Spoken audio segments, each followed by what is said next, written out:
معدود ولا أجل ممدود فطر الخلائق بقدرته ونشر الرياح برحمته وابتدى بالصخور ميدان أرضه أول الدين معرفته ثم الصلاة والسلام على أشرف الأنبياء والمرسلين محبوب رب المشرقين والمغربين جد الحسن والحسين أبي القاسم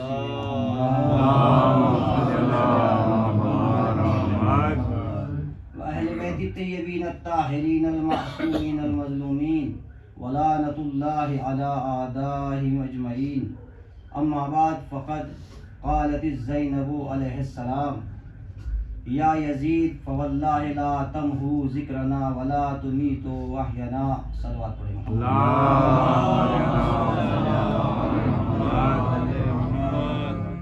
حضرات محترم، یہ مجلس جیسے کہ آپ کے علم ہے بمناسبت استشہاد جناب زینب کبریٰ سلام اللہ علیہا ہے.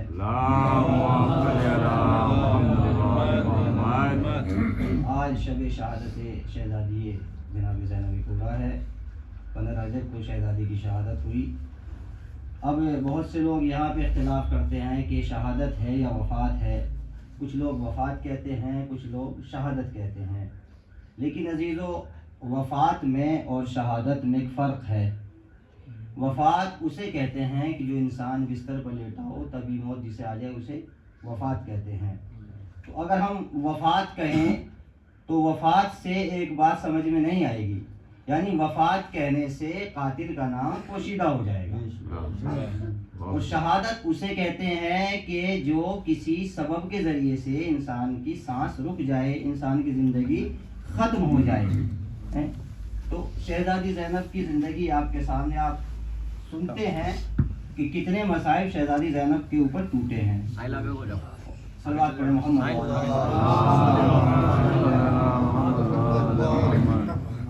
اور یہی وجہ ہے کہ جب شہزادی زینب عالی مقام کی علیہ مقام کی ولادت ہوئی تو اب نام کا مسئلہ آیا. تو اس وقت پیغمبر اسلام سفر میں تھے. شہزادی فاطمہ زہرا نے مولا کائنات کو بلایا اور کہا کہ یا ابو الحسن، اس بچی کا نام تجویز کیجیے، اس بچی کا نام رکھیے. تو مولا کائنات نے ارشاد فرمایا، اے بنت رسول، میں نام رکھنے میں اپنے آقا محمد مصطفیٰ پر جو ہے لہٰذا جب وہ سفر سے لوٹ آئیں گے تو وہ بچی کا نام تجویز کریں گے، بچی کا نام رکھ دیں گے. اور یہی ہوا کہ کچھ وقت کے بعد پیغمبر اسلام تشریف لائے، اور جیسے تشریف لائے تو فاطمہ زہرا نے بچی کو بابا کی آغوش میں دے دیا اور کہا کہ بابا جان آپ اس کا نام رکھیے. مولا نے کہا کہ یا رسول اللہ آپ اس کا نام رکھیے. پیغمبر اسلام نے کہا کہ یا علی آپ نے نام نہیں رکھا. کہا کہ یا نبی اللہ میں آپ پر سبقت نہیں کر سکتا نام رکھنے میں. کہا کہ اچھی بات، تم سبقت نہیں کر سکتے تو میں بھی اللہ پر سبقت نہیں کر سکتا. اس لیے کہ جتنے بھی نام میرے گھرانے کے ہیں وہ سب اللہ کی طرف سے آئے ہیں. یہ گفتگو چل ہی رہی تھی کہ جبریل نازل ہوئے اور آ کر کہا کہ اے نبی مبارک، یا رسول اللہ، اللہ نے آپ پر درود و سلام بھیجا اور اس کے بعد اس بچی کا نام جو بتایا ہے، اس بچی کا نام زینب رکھا جائے. لہذا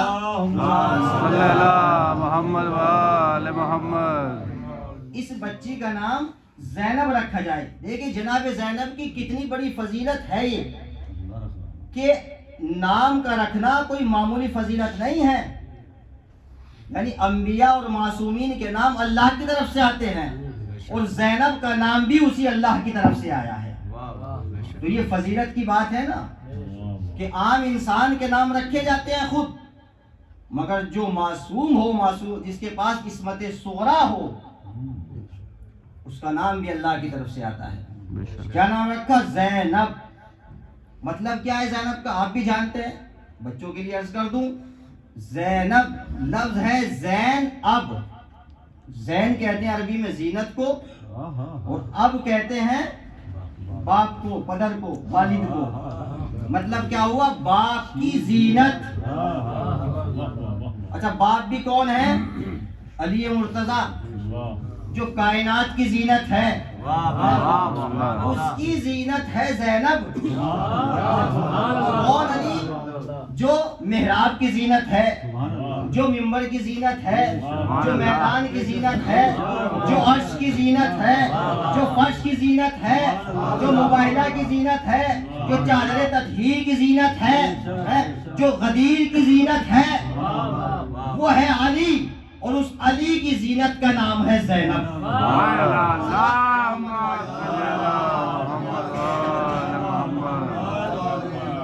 اب سمجھ میں آیا کہ جتنے کمالات علی کے اندر پائے جاتے ہیں اتنے کمالات زینب کے اندر پائے جاتے ہیں. جو اپنے باپ کی زینت ہو, چاہے وہ خطابت کے اعتبار سے ہو, چاہے وہ شجاعت کے اعتبار سے ہو, چاہے وہ علم کے اعتبار سے ہو.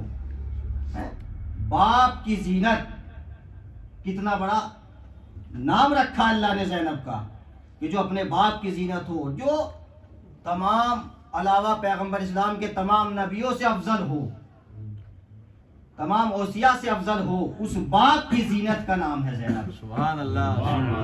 اور اس کے بعد پھر پیغمبر اسلام نے متعدد لقب دیے شہزادی کو, اور فرمایا اے بیٹی فاطمہ ہاذی ابنتی مسیلۃ خدیجہ, اور یہ میری بیٹی زینب جو ہے یہ خدیجہ کے مثل ہے. سبحان اللہ. خدیجہ کے مثل ہے. کون خدیجہ؟ آپ کو پتا ہے خدیجہ نے اپنا سب کچھ اسلام پہ قربان کر دیا. سبحان اللہ. اور زینب کون ہے؟ زینب نے بھی اپنا سب کچھ اسلام پہ قربان کر دیا. تو یہی وجہ ہے کہ ایک مرتبہ لوگ پیغمبر اسلام کی خدمت میں آئے اور آنے کے بعد کہا کہ یا رسول اللہ, خدیجہ الکبریٰ کا ہم پر بہت بڑا احسان ہے, ہم ان کے احسان کا بدلہ کس طرح ادا کریں؟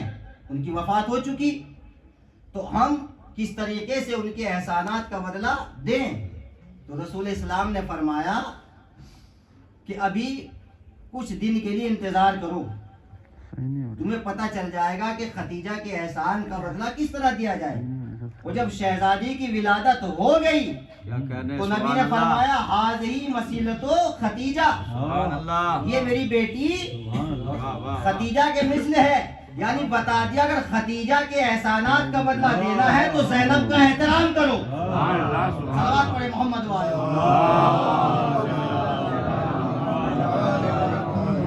جو زینب کا جتنا احترام کرے گا وہ اتنا ہی خدیجہ کے احسانات کا بدلہ ادا کرے گا. سبحان اللہ. اور دیکھیے کیا علم ہے جناب زینب کا, کہ بچپنا ہے.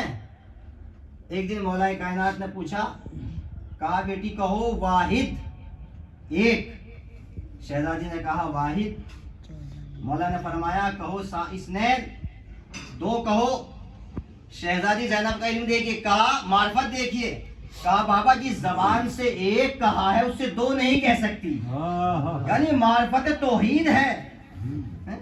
اور پھر ایک مرتبہ مولا کائنات نے پھر سوال کیا, شہزادی زینب نے کہا بابا کیا آپ مجھ سے محبت کرتے ہیں؟ کہا کہ بیٹی ہاں میں آپ سے محبت کرتا ہوں. اور ایسا کون سا باپ ہے جو اپنی بیٹی سے محبت نہیں کرتا؟ وہ ایک مرتبہ شہزادی نے پلٹ کر کہا بابا نہیں, پھر خدا کے لیے کیا ہے؟ کہا میرے لیے آپ کی شفقت ہے, محبت خدا سے ہے. یعنی اولاد کے لیے شفقت ہے, محبت کا حقدار صرف پروردگار عالم ہے. ایک صلوات پڑھے محمد والے.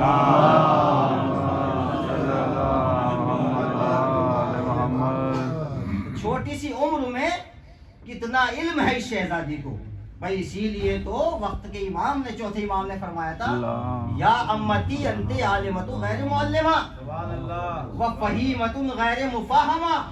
اے میری پھوپھی جان آپ ایسی عالمہ ہے جس کو کسی نے نہیں پڑھایا, اور ایسی سمجھدار ہے جس کو کسی نے نہیں سمجھایا. دیکھیں وقت کا امام ہے, معصوم ہے, اور معصوم کی زبان سے ایسے جملے نہیں نکلتے جو محمل ہوتے ہیں, جن کا کوئی معنی نہیں ہوتے. کیا کہ آپ ایسی عالمہ ہیں کہ جس کو کسی نے سکھایا نہیں بلکہ اللہ کی طرف سے علم لے کر آئی ہیں, اللہ کی طرف سے سب سمجھ کے آئی ہیں. یہی وجہ ہے کہ شہزادی کے علم کی جو منزل تھی، جب کوفے میں آئے مولا کائنات تو درس تفسیر دیا کرتی تھی، اور نہ جانے کتنی کنیزیں ہیں جنہوں نے جناب زینب سے قرآن مجید کی تفسیر کا علم حاصل کیا۔ یہ وجہ ہے کہ قرآن مجید جناب زینب کا طواف کیا کرتا تھا۔ بھائی طواف کیوں نہ کرے کہ قرآن ناطق کی بیٹی ہے۔ صلوات پڑھے محمد و آل محمد۔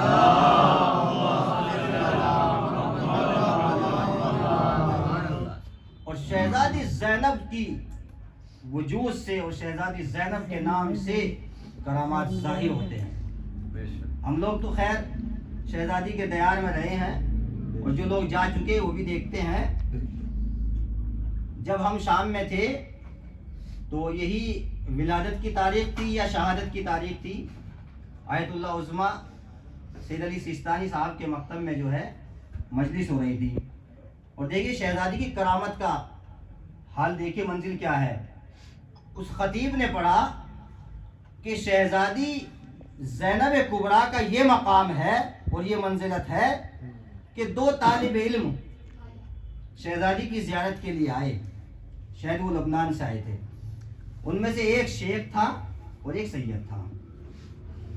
تو جب وہ شہزادی کی تربت پہ آئے، اور یہ بات ہے سن 1960 کی، کہ جب شہزادی کا مقبرہ ایک بوسیدہ مقبرہ تھا، مختصر سا، اب تو ماشاءاللہ جو ہے روزے میں بڑی ترقی ہو گئی ہے، اور اب اور زیادہ ایک نیا صحن ابھی اور بنا ہے فی الحال میں، جس کا افتتاح بھی ہوا ہے ابھی۔ تو وہ فرماتے ہیں کہ دونوں یہ طالب علم شہزادی کی قبر پہ پہنچے، اور جانے کے بعد سید نے، جو سید تھے، انہوں نے اپنی ابا کو لیا اور اس قبر کو صاف کرنے لگے۔ کچھ دن کے بعد جو واپس آئے، دونوں ایک ساتھ پڑھ رہے ہیں، ایک مدرسے میں، ایک کلاس میں، ایک شیخ ہے ایک سید ہے۔ تو جو سید تھے وہ اجتہاد کے مرتبے کو پہنچ گئے، جو شیخ تھے بیچارے وہ نہیں پہنچ پائے۔ تو وہ سوچنے لگے آخر کیا مسئلہ ہے کہ میں بھی ساتھ ساتھ پڑھ رہا ہوں، ایک ساتھ پڑھنا ہے، ایک ساتھ اٹھنا، ایک ساتھ بیٹھنا، سب کچھ، لیکن یہ کیا وجہ ہے کہ میں درجہ اجتہاد تک نہیں پہنچا۔ یہ سوچتے سوچتے سو گئے، اور جب آنکھ لگی تو امام زمانہ خواب میں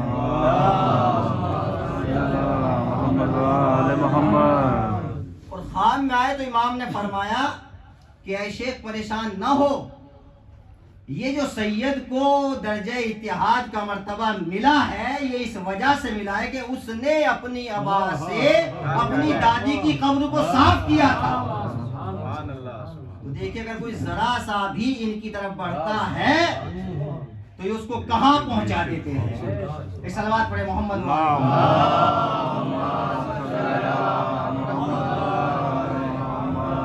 آج بھی جناب زینب کی قبر سے معجزات ظاہر ہوتے ہیں، کرامات ظاہر ہوتے ہیں، یعنی کتنے مریض ہیں جو شفا یاب ہو کے آتے ہیں۔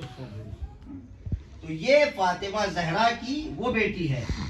دیکھیے ماں کون ہے کہ جس کا احترام سردار انبیاء نے کیا، اور بیٹی وہ ہے کہ جس کا احترام سردار جنت نے کیا۔ بھائی جب بھی روایت بتاتے اور وہ بیان کرتے ہیں کہ جب بھی جناب زینب امام حسین کے پاس آتے تھے تو امام حسین احترام کے لیے کھڑے ہو جاتے تھے، اور حد تو یہ ہے کہ ایک مرتبہ شہزادی زینب آئی تو امام حسین تلاوت قرآن میں مشغول تھے، اور جیسی زینب آئی حسین نے قرآن کو بند کیا اور زینب کی تعظیم کے لیے یہ عظمت کم ہے زینب کی۔ اسی لیے رسول نے کہا کہ زینب جو ہے وہ ختیجہ کے مثل ہے، کیونکہ ختیجہ نے اسلام کو پھیلایا ہے اور زینب اسلام کو بچائے گی۔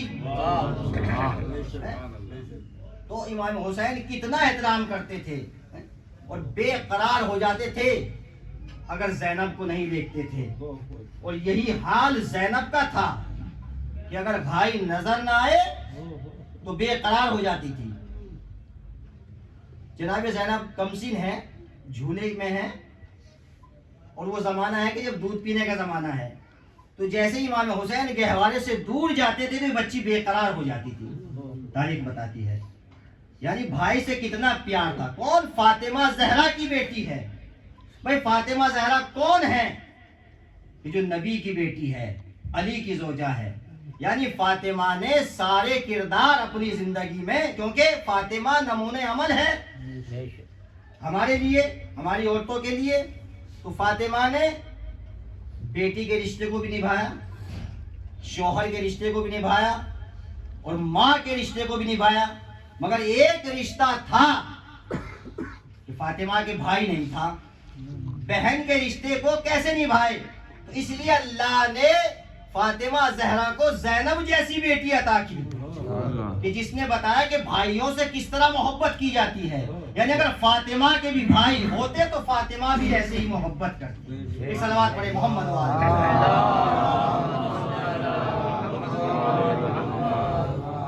جس طریقے سے پیغمبر اسلام کی زندگی میں آپ نے نہیں دیکھا کہ پیغمبر اسلام نے کبھی جنگ کی ہو، یا پیغمبر اسلام نے کبھی اذان کہی ہو. تو تاریخ کو اس چیز کا پتہ نہیں تھا کہ اگر پیغمبر اذان دیتے تو کس لہجے میں دیتے، اگر پیغمبر جنگ کرتے تو کس انداز میں کرتے. بھائی اسی لیے اللہ نے امام حسین کو اپنے نانا کی شبیہ کا بیٹا عطا کیا، اور جس کا نام ہے علی اکبر. اور کربلا میں حسین نے اکبر سے اذان دلا کے بتایا، دیکھو کہ میرا نانا اذان دیتا تو اس طرح اذان دیتا، میرا نانا جنگ کرتا تو اس طرح جنگ کرتا. صلوات پڑھے محمد.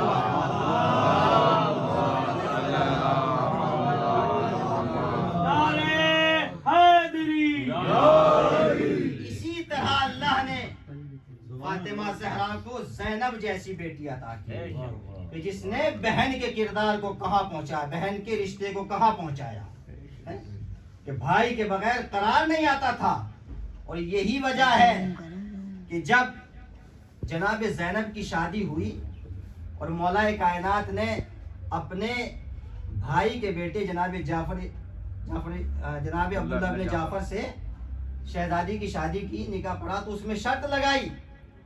دیکھو شرط یہ ہے کہ زینب اپنے بھائی سے روزانہ ملنے کے لیے آیا کرے گی، حسین سے روزانہ ملنے کے لیے آئے گی.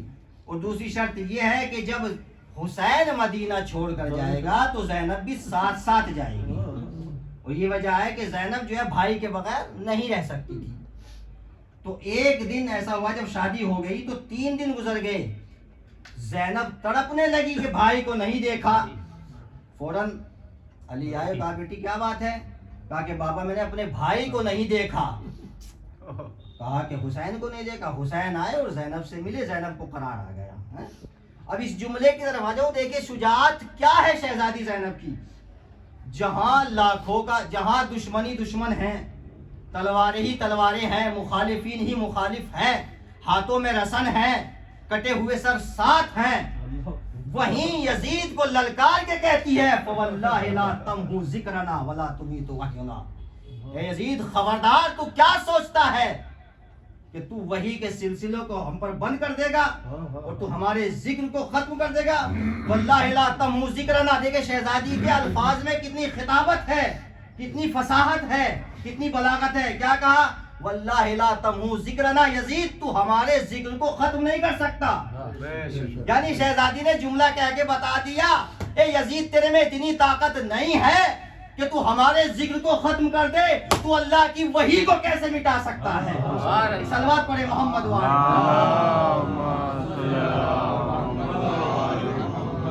تو ہمارے ذکر کو نہیں مٹا سکتا تو اللہ کی وحی کو کیسے مٹا سکتا ہے؟ یزید نے یہی تو اعلان کر رکھا تھا کہ نہ قرآن ہے نہ حدیث ہے، کچھ نہیں ہے، تو صرف آل محمد کا ایک کھیل ہے حکومت حاصل کرنے کے لیے. وہیں زینب نے کہا کہ نہ تو ہمارے ذکر کو ختم کر سکتا ہے اور نہ تو وحی کے سلسلے کو روک سکتا ہے. یہ ہے نا عالمہ غالب معلمہ زینب. اور کتنی، اور شہزادی کا لقب کیا ہے دوسرا؟ عقیلہ بنی ہاشم. عقیلہ بنی ہاشم یعنی بنی ہاشم کی سب سے زیادہ عقل رکھنے والی. سبحان اللہ. اور کیا نظر تھی زینب کی. دیکھیے یہ جو مجلس ہو رہی ہے آج، اس کو سمجھیے آپ، یہ مجلس کیوں ہو رہی ہے، یہ زینب نے کیوں رکھی. اچھا قید سے رہا ہوئی تھی تو مدینے میں آ کے مجلس کر لیتی، یا کربلا میں آ کے مجلس کر لیتی. جب سید سجاد یزید کے پاس گئے اور واپس آئے تو کیا کہا کہ پھوپھی جان یزید ہمیں آزاد کر رہا ہے. تو زینب نے کہا کہ بیٹا جا کے کہہ دے پہلے ایک مکان خالی کر دے. کیوں کہ مجلس کرنی ہے؟ کیونکہ زینب کی نظر دیکھ رہی تھی کہ اگر میں نے آج یہاں مجلس کر دی تو قیامت تک مجلس نہیں رک پائے گی. اس لیے کہ آپ کو پتا ہے کہ اگر کوئی چیز کوئی انسان کوئی ادارہ کھولے اور وہاں اس کے مخالفین ہو تو وہ کھولتا ہوا ڈرتا ہے. لیکن اگر اس نے وہاں کھول دیا کوئی ادارہ کوئی مدرسہ کوئی یونیورسٹی اگر مخالفین کے درمیان کھول دی اور وہ چل گئی تو پھر ساری طاقتیں مل جائیں وہ نہیں بند ہو سکتی. بس زینب بھی اسی طرح اشارہ کرنا چاہتی تھی. بھائی مجلس مکے میں کر سکتی تھی, مدینے میں کر سکتی تھی, کربلا میں کر سکتی تھی, مگر زینب نے اچھا بعد میں کر سکتی تھی, مختار کی حکومت میں کر سکتی تھی, مگر زینب نے رہا ہو کے فوراً مجلس کا اہتمام کیوں کیا؟ وہ یہی سمجھانے کے لیے کہ اگر زینب مدینے میں مجلس کر لیتی تو صرف مدینے میں مجلس ہوتی, پوری دنیا میں مجلس نہ ہوتی. اگر مکے میں مجلس ہوتی تو صرف مکے میں ہوتی, کربلا میں ہوتی تو صرف کربلا میں ہوتی. لیکن زینب نے اپنے بھائی کے قاتل کے گھر میں مجلس کر کے بتا دیا کہ جب ہماری مجلس کو یہ نہیں روک سکتا تو قیامت تک کوئی بھی طاقت آ جائے اب مجلس نہیں رک سکتی. صلوات پڑھے محمد و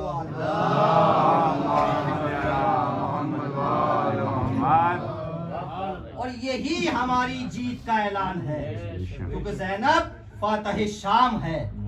جس طرح حسین فاتح کربلا ہے, عباس فاتح کربلا ہے, اکبر فاتح کربلا ہے, اسی طرح سجاد و زینب فاتح شام و کوفہ ہے. اور جب شہزادی نے کوفے میں بیان دیا, دیکھیے زینب کے علم کو دیکھیے اور زینب کی قدرت کو دیکھیے اور زینب کے دبدبے کو دیکھیے آپ, کہ جب شہزادی کوفے میں خطبہ دے رہی ہے تو ایک مرتبہ اتنا شور تھا کوفے میں, بازار میں اتنا شور تھا کہ آواز سنائی نہیں دے رہی تھی. جانوروں کی آواز, اونٹ کی آواز, گھوڑوں کی آواز اور لوگوں کی آواز. اور جب خطبے کے لیے کہا, شہزادی نے شروع کیا, اتنا شور تھا کہ کچھ سنائی نہیں دے رہا تھا. بھائی ایک مرتبہ زینب نے کہا ایھا الناس اسکتو. جیسے یہ جملہ کہا شہزادی زینب نے, خاموشی طاری ہو گئی. اور حد تو یہ ہے کہ جو جانوروں کے سانسوں کی آواز تھی وہ بھی بند ہو گئی, اور جو جانوروں کے گلے میں گھنٹیاں پڑی تھی ان کی آواز بھی بند ہو گئی. دیکھیے آپ نے زینب کی قدرت کو کہ کتنا اقتدار ہے زینب کو, کہ جو گلے میں گھنٹیاں پڑی تھی ان کی آواز بھی بند ہو گئی. یہ ہے علی کی بیٹی زینب. اور ایک مرتبہ کوفے والوں کو مخاطب کر کے کہا ہے, کوفے والوں تم بے وفا ہو, تمہاری مثال اس عورت کی ہے, اب روتے رہو. رو بھی رہے تھے کوفے والے, یہ کیا ہو گیا؟ شہزادہ کہا اب کیوں روتے ہو؟ تمہاری مثال تو اس عورت کی ہے کہ جو دن بھر اپنا سوت کاٹتی ہے اور شام کو اس کو تار تار کر دیتی ہے. سبحان اللہ. اب روتے رہو قیامت تک. تم نے اپنے نبی کی آل کے ساتھ جو سلوک کیا ہے. اور پھر اسی طرح شہزادی نے خطبہ شام میں جا کر دیا, اور جب شام میں خطبہ دیا تو دربار یزید لرزنے لگا کہ کون ہے یہ؟ یزید کہنے لگا کہ یہ کون عورت ہے؟ تو شمر نے بتایا کہ یہ زینب ہے. اور ایک مرتبہ جب یزید کے سامنے قافلہ پہنچا, کٹے ہوئے سر ہیں, تو یزید نے کہا کہ اے شمر اور قولی ذرا بتاؤ تو کربلا میں کیسی جنگ ہوئی, کس طرح مارا گیا حسین؟ تو ایک مرتبہ شمر ملون کہتا ہے اور قولی ملون, یزید مختصر سے لوگ تھے, ہم نے چند گھنٹوں میں گھیر کے مار دیا. بھائی ایک مرتبہ زینب نے کہا اسکت ایھا الکاذب, اے جھوٹے خاموش ہو جا. کون کہتا ہے میرے بھائی کو گھیر کے مار دیا ہے؟ ایک مرتبہ یزید سے مخاطب ہو گیا, یزید تجھے اپنے بھائی کی شجاعت بتاؤں؟ میرے بھائی کی شجاعت کے لیے یہی جملہ کافی ہے, ایک میرے بھائی نے ایسی جنگ لڑی ہے کہ کوفے کے ہر گھر میں ماتم بقا ہے. یعنی اتنے مارے ہیں میرے بھائی حسین نے کہ کوفے کا کوئی گھر نہیں بچا، اس لیے کوفے سے فوج گئی تھی نا، کوفے کا کوئی گھر نہیں بچا کہ جس میں ماتم بپا ہے۔ تو یزید کے سامنے شہزادی نے کیسے خطاب کیا، اسی لیے سید سجاد نے کہا تھا میری پھوپھی اماں آپ ایسی عالمہ ہیں کہ جس کو کسی نے نہیں پڑھایا۔ اور پھر دیکھیے شہزادی کا زینب کی عظمت کیا ہے کہ خیام جل رہے ہیں اور جلتے ہوئے خیموں میں وقت کا امام ہے، اور ایک مرتبہ سید سجاد کو اپنی پشت پہ باہر لے کے آتی ہے۔ اب دیکھیں جتنی دیر حسین کی شہادت ہو چکی، سید سجاد غش کے عالم میں ہے، اور عزیزو کائنات بغیر امام کے نہیں رہ سکتی۔ اب یہ بتائیے اتنی دیر کائنات میں کون امام تھا؟ امام غافل نہیں ہو سکتا، مگر یہ علم زینب تھا کہ سید سجاد کی نیابت میں، حسین کی نیابت میں زینب نے اس وقت کو گزارا۔ اور پھر سوال بھی پوچھا جب آگ لگی تھی، بیٹا اتنا بتا دو کہ خیموں میں آگ لگی ہے، ہم جل کر مر جائیں یا خیموں سے باہر نکل جائیں؟ تو سید سجاد نے کیا کہا، پھوپھی اماں نہیں، جان کا بچانا واجب ہے، آپ خیموں سے باہر نکل جائیے۔ تو زینب نے سوال پوچھ کے بتا دیا۔ زینب کو پتا تھا، ایسی بات نہیں کہ زینب کو پتا نہیں تھا۔ جو علی کی بیٹی ہو، جو حسین کی بہن ہو، جس نے معصومین کے درمیان زندگی گزاری ہو، کیا اسے یہ نہیں پتا تھا؟ اگر کوئی آج ہم میں سے علماء کے درمیان زندگی گزار لے تو اسے مسائل کا پتہ ہو جاتا ہے، تو کیا زینب کو نہیں پتا تھا؟ عزیزو زینب کو پتا تھا۔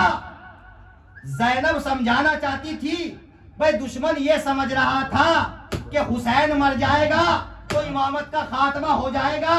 زینب نے سجاد سے سوال کر کے بتا دیا، اے یزید میرا بھائی نہیں مرا ہے، حسین بھی زندہ ہے، حسین کا بیٹا سجاد بھی زندہ ہے۔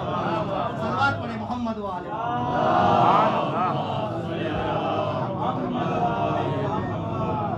پھر جلتے ہوئے خیموں سے لائی اٹھا کے سید سجاد کو پشت پہ۔ تاریخ کہتی ہے کہ ایک یزیدی کہتا ہے کہ میں نے دیکھا جب خیموں میں آگ لگ گئی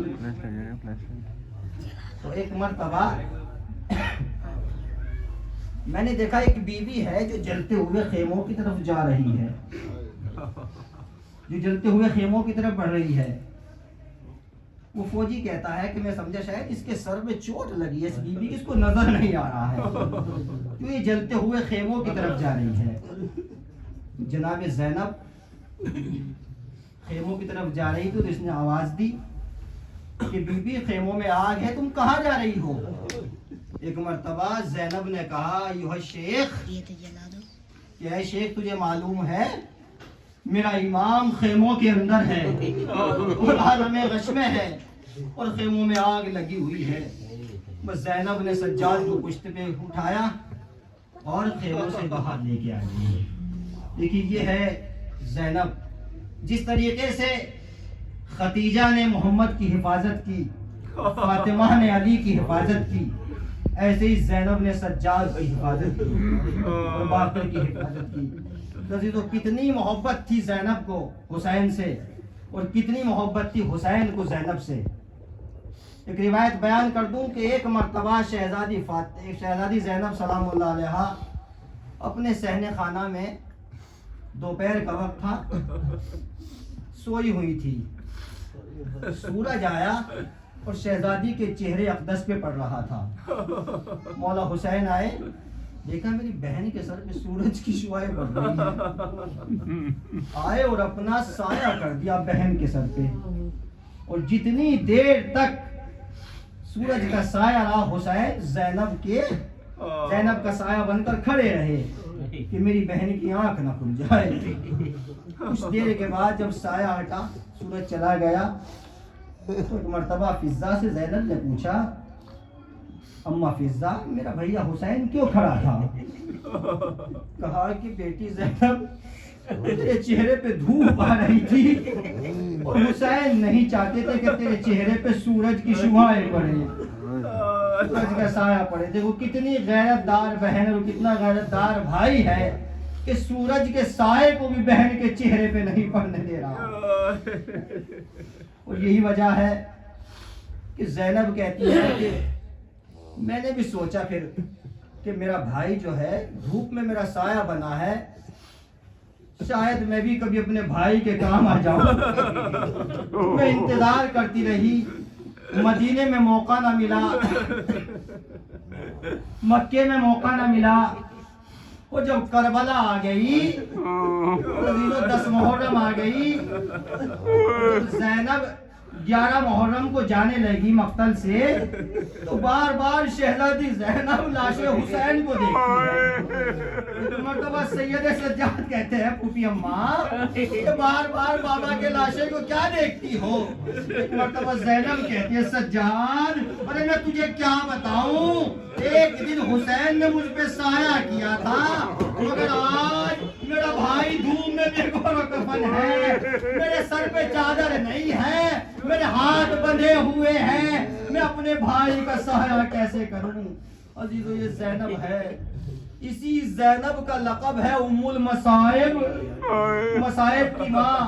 کتنے مصائب اٹھائے زینب نے عزیزو، اور بھائی کے مقصد کو ہر قدم پر کامیاب کیا۔ اگر کوئی مصیبت آئی تو زینب نے بد دعا نہیں کی بلکہ شکر کا سجدہ کیا۔ جب بیٹوں کے لاشیں آئے تو زینب خیمے میں جانماز پہ تھی، بیویوں نے سوچا کہ زینب کو غش آ گیا، زینب چھپنا چاہتی ہے، بیٹوں کا لاشا نہیں دیکھ رہی شاید۔ ایک مرتبہ زینب کو بلایا گیا، کہا کہ زینب انو محمد آ گئے۔ تو مرتبہ شہزادی نے کہا کہ انو محمد کیسے آ گئے؟ اب جو دیکھا کہ دونوں کے لاشیں ہیں تو سجدہ شکر پروردگار میری قربانی کو قبول کرنا۔ یہ ہے ام المصائب۔ اور عزیزو یہ قافلہ چلتا رہا اور ہر جگہ زینب نے سجاد کی، باقر کی اور سکینہ کی حفاظت کی ہے۔ عزیزو ام المصائب ہے یہ بی بی۔ آپ کو پتا ہے کہ زینب نے کتنے مصائب اٹھائے؟ زینب کربلا کے بعد نہیں سوئی، پورا راستہ زینب نے جاگ کر طے کیا ہے۔ کیوں؟ اگر سونا بھی چاہتی تھی تو ظالم سونے نہیں دیتے تھے۔ تو آپ کو پتا ہے کہ آپ کا چوتھا امام نماز میں جس کے لیے بد دعا کرتا تھا، اس قاتل نے شہزادی پہ کیا ظلم کیا؟ حارث ابن نوفل جس کا نام ہے عزیز و تاریخ میں، جب یہ لشکر کربلا سے چلا تو شمر نے اور عمر سعد نے یہ حارث ابن نوفل کی ڈیوٹی لگائی کہ تیری ڈیوٹی یہ ہے کہ علی کی بیٹی کہیں راستے میں سونے نہ پائے، علی کی بیٹی کہیں راستے میں سونے نہ پائے۔ عزیزو ایک منزل وہ آئی کہ جب شہزادی تھک گئی اور قافلے کو روک دیا گیا یزیدیوں نے اپنے آرام کے لیے، تو ایک مرتبہ ایک کھجور کا درخت تھا، شہزادی وہاں پہ بیٹھی اور ذرا سی کھجور کے پیڑ سے ٹیک لگائی تو شہزادی کی آنکھ بند ہو گئی۔ اب جو وہاں پہ فوجی تھا جس کی ڈیوٹی تھی، اس نے کہا کہ اے نوفل یہ بی بی تو سو گئی ہے۔ میں اتنا سننا تھا، اس ملعون نے کوڑا اٹھایا، تازیہ اٹھایا اور زینب کے سر پہ ایسا وار کیا کہ شہزادی کے سر سے خون بہنے لگا۔ زینب نے اپنے ہاتھوں میں خون کو لیا اور اللہ کو کہا پروردگار یہ خون اپنے بھائی پہ قربان کرتی ہوں، اس قربانی کو قبول کر لینا۔ عزیزو کتنے ستم اٹھائے شہزادی نے، کبھی بازار میں خطبہ ہے، کبھی دربار میں خطبہ ہے۔ اور ایک منزل وہ آئی کہ جب بیویاں دربار شام میں پہنچی اور اس کے بعد تعارف ہونے لگا تو شمر نے کہا کہ علی کی بیٹی زینب ہے۔ ایک مرتبہ یزید نے کہا اچھا زینب یہ بتاؤ کہ تم پر سب سے بڑی مصیبت کیا ہے، سب سے بڑی مصیبت کیا گزری ہے؟ تو ایک مرتبہ علی کی بیٹی نے کہا یزید ارے سب سے بڑی مصیبت تو یہی ہے کہ مجھے تجھ جیسے شرابی سے گفتگو کرنی پڑ رہی ہے، جیسے شرابی کا سامنا کرنا پڑ رہا ہے۔ اور اس کے بعد زینب نے کہا کہ تو نے میرے ماجائے کو قتل کر ڈالا۔ اس کے بعد خطبہ دیا۔ ایک منزل وہ آئی کہ سید سجاد کو یزید نے کہا کہ یہ کون ہے؟ کہا کہ یہ حسین کا بیٹا علی ہے۔ کہا کہ اسے قتل کیوں نہیں کیا؟ کہا اسے قتل کیا جائے۔ بس جیسے ہی جملہ کا زینب نے کہا یزید کیا دوسری کربلا بنانا چاہتا ہے؟ میں قتل ہو جاؤں گی، دیکھتی ہوں سجاد کو کون قتل کرتا ہے۔ اور یہ وہ منزل ہے کہ جب فضا نے دیکھا کہ زینب کو قتل کرنا چاہتے ہیں، سجاد کو قتل کرنا چاہتے ہیں، وہ ایک مرتبہ فضا نے دربار میں کہا کس کی ہمت ہے جو فضا کے ہوتے ہوئے زینب پہ حملہ کر دے۔ ایک مرتبہ جیسے ہی فضا نے یہ کہا دربار میں کوہرام مچ گیا۔ فضا نے اپنی زبان میں کہا، جو دربار میں یزید کے ملازم تھے وہ فضا کے وطن کے تھے، اور فضا نے اپنی زبان میں کہا اے میرے شہر کے رہنے والوں، تمہاری غیرت کو کیا ہو گیا؟ تمہارے شہر کی شہزادی کو یزید قتل کرنا چاہتا ہے اور تم کھڑے دیکھ رہے ہو۔ وہ ایک مرتبہ جیسے ہی غلاموں نے یہ سنا تلواروں کو باہر نکال لیا اور باہر نکال کے کہا یزید بس ختم کر دے، اگر فضا کی طرف کوئی بڑھا تو دربار میں خون کی ندیاں بہہ جائیں گی۔ وہ زینب نے جب اس جملے کو سنا سر کو پیٹ کے کہا اے میرے نانا، کنیزوں کے مددگار تو موجود ہیں مگر تیری نواسیاں بے یار و مددگار ہے۔ عزیزوں کتنے مسائل اٹھائے زینب نے، اور اس کے بعد جب رہائی ہوئی اور رہا ہو کر مدینے پہنچی، عزیزوں شہادت ہے نا شہزادی کی، کبھی بھی زینب نے سجاد کا ساتھ نہیں چھوڑا، گھر میں بیٹھی رہی تو رو رہی ہے۔ عزیزوں ایک دن ایسا ہوا کہ عبداللہ نے سید سجاد سے کہا کہ سجاد اپنی پھوپھی کو گھر بھی بھیج دو۔ سید سجاد نے پھوپھی سے کہا پھوپھی اماں چچا عبداللہ نے یہ فرمایا ہے کہ اپنی پھوپھی کو گھر بھیج دو۔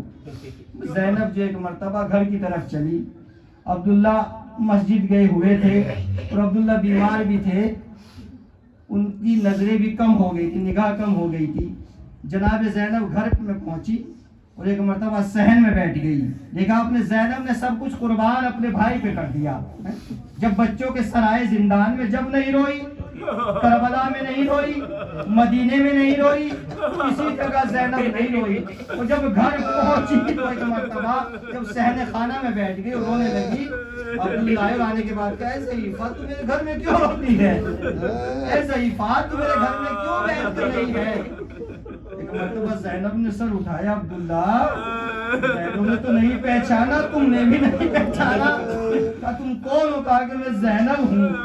ایک مرتبہ عبداللہ نے زینب کا بازو تھاما اور حجرے میں لے کے گئے، اور جیسے ہی زینب حجرے میں گئے ایک مرتبہ جب مولا محمد کے بستروں پہ نظر پڑی تو کربلا کے دیا بیٹا مولا محمد ماں کو معاف کر دینا، نہ کربلا میں روئی ہوں، نہ زندان میں روئی ہوں، نہ شام میں روئی ہوں، اے میرے لاڈلو اس ماں کو معاف کر دینا۔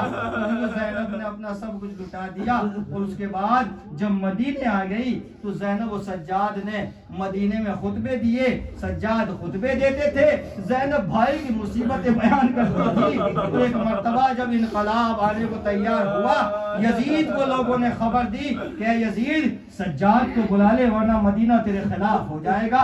یزید نے سید سجاد کو بلایا، پھر ہتھکڑیاں بیڑیاں ڈالی اور سید سجاد کو بلایا۔ زینب نے کہا سجاد میں تجھے اکیلا نہیں جانے دوں گی، میرے بھائی کی امانت ہے، سجاد میں تجھے تنہا نہیں جانے دوں گی۔ اب عزیزو سجاد اور زینب آ رہے ہیں، اور شام میں جہاں شہزادی کا روزہ ہے، جہاں مرقد ہے، اسیری کا وقت یاد آیا، وہاں پہ ایک باغ تھا۔ روایت بیان کرتے ہیں کہ وہاں پہ ایک باغ تھا، تو شہزادی کو وہ اسیری کا زمانہ یاد آیا کہ جب قید ہو کے آئی تھی اور بھائی کا سر اس درخت میں لٹکا ہوا تھا، وہاں بیٹھ کے ایک ملعون آیا، اس نے شہزادی کے سر پہ مارا کہ زینب کی روح قفس انثی سے پرواز کر گئی۔ سید سجاد نے قبر بنائی، اور عزیزو زینب کو پتا تھا، زینب کے دل میں تمنا تھی، زینب نے حسین سے وعدہ کیا تھا، اس لیے زینب نے شام کو بسایا۔ جب زندان سے جا رہی تھی تو سکینہ سے ایک جملہ کہا تھا، اے میری لاڈلی سکینہ گھبرانا نہیں، پھوپھی کچھ دنوں کے لیے تجھ سے دور ہو رہی ہے، مگر تیری پھوپھی تیرے قریب آ جائے گی۔ اے میری لاڈلی گھبرا نہ۔ انا للہ وسيعلم الذين ظلموا اليوم اللهم اغفر للمؤمنين والمؤمنات